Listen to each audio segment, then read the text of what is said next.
थकन को ओढ़ के बिस्तर में जाके लेट गए। वाह। थकन को ओढ़ के बिस्तर में जाके लेट गए, हम अपनी कब्रे मुकर्रर में जाके लेट गए।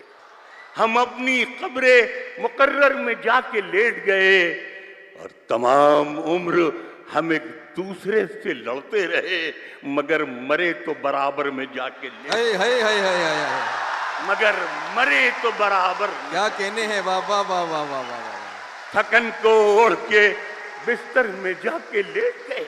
वाह वाह वाह। हम अपनी कब्रे मुकर्रर में जाके लेट गए। नमस्कार, मैं रवीश कुमार।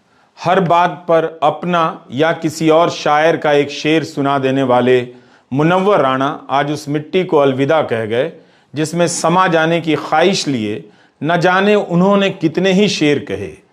मुनव्वर की यह मिट्टी उस सांप्रदायिकता का जवाब थी जो उनके समाज के लोगों को शक की निगाह से देखा करती थी।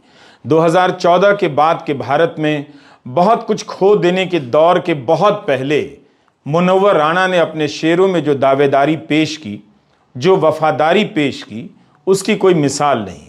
सरफिरे लोग हमें दुश्मने जां कहते हैं, हम जो इस मुल्क की मिट्टी को भी मां कहते हैं।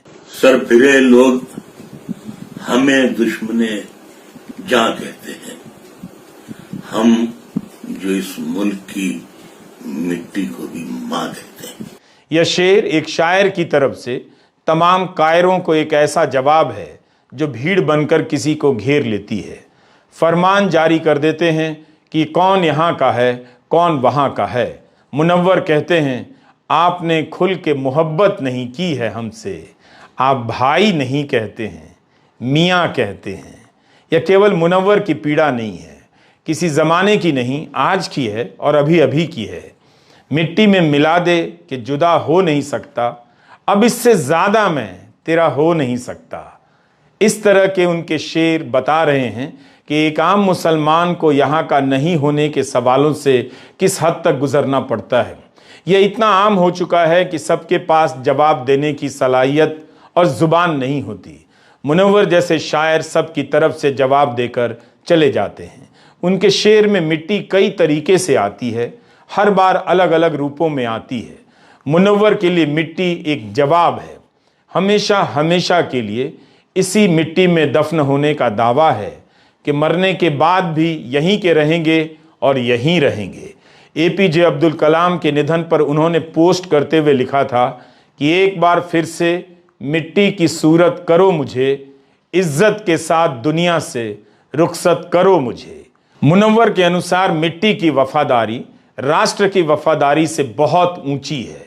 वे राष्ट्र के प्रति वफादारी के सवालों का जवाब मिट्टी के प्रति प्रेम से देते हैं। जो उनकी नियति है, मिट्टी ही उनका चुनाव है, जिसे उन्होंने पाकिस्तान की जगह भारत की मिट्टी को चुना है, जिसमें उन्हें दफन होना है और वही उनका देश है। इससे ज़्यादा कोई क्या सबूत दे सकता है। मगर इन तमाम सबूतों के बाद भी सवाल करने वालों का पेट कहाँ भर पाता है। मुनव्वर के यहाँ आपको इसी मिट्टी में समा जाने से लेकर इसी मिट्टी से बनकर खड़े हो जाने की कल्पना का एक भरा पूरा संसार मिलेगा।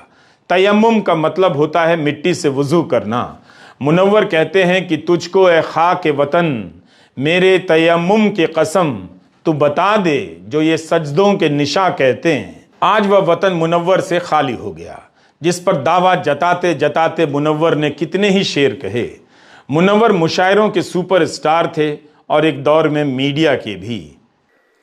हर एक आवाज अब उर्दू को फरियादी बताती है। हर एक आवाज अब उर्दू को फरियादी बताती है। ये पगली फिर भी अब तक खुद को शहजादी बताती है। वाह वाह वाह वाह वाह। हर एक आवाज क्या कहने उर्दू को फरियादी। वाह। हर एक आवाज अब उर्दू को फरियादी बताती है। क्या बात है। ये पगली फिर भी अब तक खुद को शहजादी बताती है। और कई बातें मोहब्बत सबको बुनियादी बताती है। वाह। कई बातें मोहब्बत सबको बुनियादी बताती है। जो परदादी बताती थी वही दादी बताती। वाह वाह वाह वाह वाह वाह वाह। कई बातें मोहब्बत सबको बुनियादी बताती है। क्या कहने, वाह वाह वाह। जो परदादी बताती थी वही दादी बताती है। जहां पिछले कई बरसों से काले नाग बैठे हैं, वाह, वहां जहां पिछले कई बरसों से काले नाग बैठे हैं, वहां एक घोंसला चिड़ियों का था, दादी बताती है। वाह, जहां पिछले कई बरसों से काले नाग रहते हैं, क्या कहने, क्या कहने, वहां वाह, वाह, एक वाह। घोंसला चिड़ियों का था, दादी बताती है। दादी बताती है। कई बातें मोहब्बत सबको बुनियादी बताती है। मुझको गहराई में मिट्टी की उतर जाना है, जिंदगी बांध ले सामान्य सफर जाना है। शायरों का जाना भी अजब इत्तेफाक होता है। उनकी खामोशी के सफर में उनके शेर बोल उठते हैं। याद आने लग जाता है कि किस तरह मुनव्वर की आंखें चमक जाया करती थीं जब कोई शेर उनकी जुबान पर आने वाला होता था, और बोलने के अंदाज से शेर में सिनेमाई जादू पैदा हो जाता था। राय बरेली के थे मगर जुड़ गए लखनऊ और कोलकाता से। कोलकाता में मुनव्वर राणा ने ट्रांसपोर्ट का व्यवसाय किया। अपने उस्ताद वाली आसी साहब का एक शेर उन्होंने कभी पोस्ट किया था, दुआ देते हुए तुमको गुजर जाएंगे दुनिया से, मिजाजों के कलंदर हैं हमें दुनिया से क्या लेना। 2014 में मुनव्वर राणा को उर्दू साहित्य के लिए साहित्य अकादमी पुरस्कार मिला। वक्त आया तो अपने पुरस्कार लौटाने का ऐलान भी कर दिया। अवार्ड वापसी करने वालों में मुनव्वर भी थे। प्रधानमंत्री मोदी ने उनके निधन पर शोक जताया है। 71 साल की उम्र जाने की नहीं होती। अच्छे शायरों के लिए इस उम्र में नए सिरे से लौटने की होती है, मगर मुनव्वर राणा ने आगे का सफर तय कर लिया, पीछे का सारा कुछ छोड़ दिया। मुनव्वर की शायरी में पाकिस्तानी कहे जाने से लेकर मुसलमान कहे जाने का बहुत जवाब है, और इस जवाब में भारत के रीति रिवाजों पर बहुत दावेदारी है। मुनव्वर के भीतर इन सब को लेकर बहुत पीड़ा भी नजर आती है।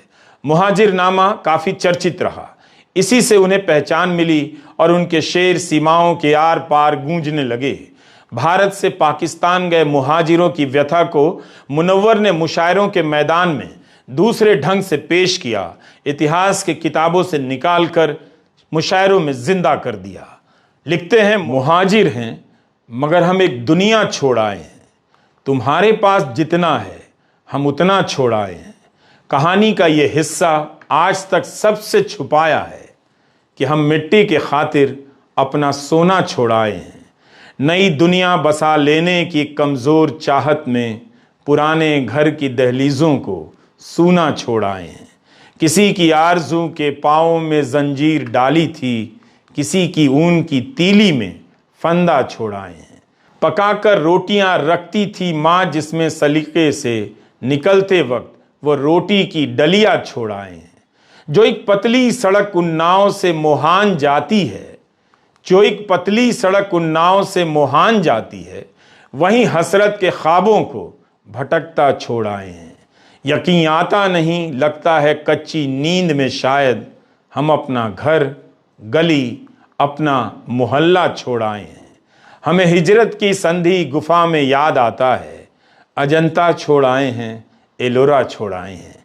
सभी त्योहार मिलजुल कर मनाते थे वहाँ जब थे, दिवाली छोड़ आए हैं, दशहरा छोड़ आए हैं। हमें सूरज की किरणें इसलिए तकलीफ देती हैं, अवध की शाम, काशी का सवेरा छोड़ आए हैं। गले मिलती हुई नदियाँ, गले मिलते हुए मजहब, इलाहाबाद में कैसा नज़ारा छोड़ आए हैं।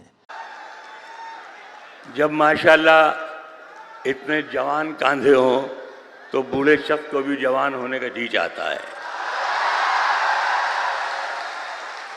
मैं 4-5 महीने से मैं बिस्तरी पे था, और जैसा आप लोगों को में से अक्सर लोगों को मालूम है कि ये जो मेरा घुटना है ये 9 बार खोला गया। मैं डॉक्टरों से ये कहता था कि डॉक्टर साहब इसमें चेन लगा दीजिए, जब खोलना हो खोल लिया कीजिए, बंद कर दिया कीजिए। मुनव्वर राणा जब तक स्वस्थ रहे मुशायरों के हीरो रहे। आलम यह था कि अस्पताल से बाहर आने पर भी मुशायरे से बुलावा आ जाता था। चलते फिरते शेर लिखने वाले, कहने वाले गजब के दीवाने शख्स हुए। उन्हीं का एक शेर है, दिसंबर 2022 की सर्दी में फेसबुक पर पोस्ट किया था। बहुत पानी बरसता है तो मिट्टी बैठ जाती है, न रोया कर बहुत रोने से छाती बैठ जाती है। यही मौसम था जब नंगे बदन छत पर टहलते थे, यही मौसम है अब सीने में सर्दी बैठ जाती है। मुनव्वर ने कभी आम आदमी का साथ नहीं छोड़ा। उनके शब्द आसान होने लगे। एक आंसू भी हुकूमत के लिए खतरा है, तुमने देखा नहीं आंखों का समंदर होना।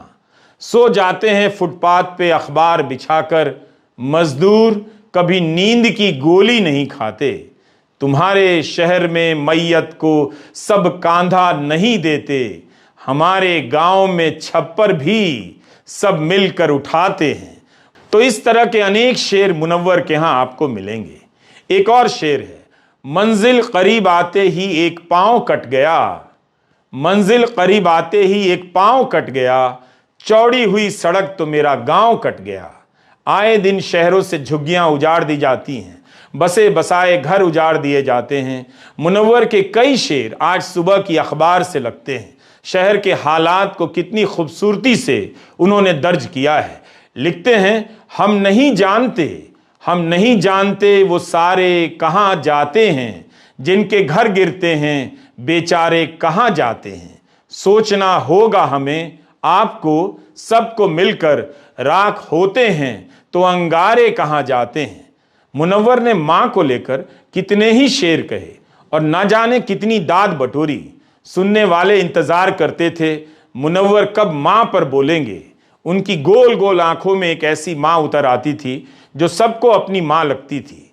लिखते हैं, मेरी ख्वाहिश है कि मैं फिर से फरिश्ता हो जाऊं, मां इस तरह से लिपट जाऊं कि बच्चा हो जाऊं। उनके कितने ही शेर हैं, अपने ही शेर वही बेहतर कहते थे। मेरे कहने में मुनव्वरपन नजर नहीं आएगा। शेर तो उनका है मगर वो अंदाज कहां से लाऊंगा। उनकी लोकप्रियता का अंदाजा लगाना मुश्किल है। 71 साल के जीवन में न जाने कितने लोगों को उन्होंने अपनी शायरी से सराबोर किया। कितने लोग वक्त निकालकर उस मुशायरे में जाते रहे जहां मुनव्वर बुलाए जाते रहे। शायर और कवियों की यही तो कमाई है, वो सुनने वाले हासिल करते हैं और खुद को उनकी यादों में छोड़कर निकल जाते हैं। तुम्हारी महफिलों में हम बड़े बूढ़े जरूरी हैं। वाह। तुम्हारी महफिलों में हम बड़े बूढ़े जरूरी हैं।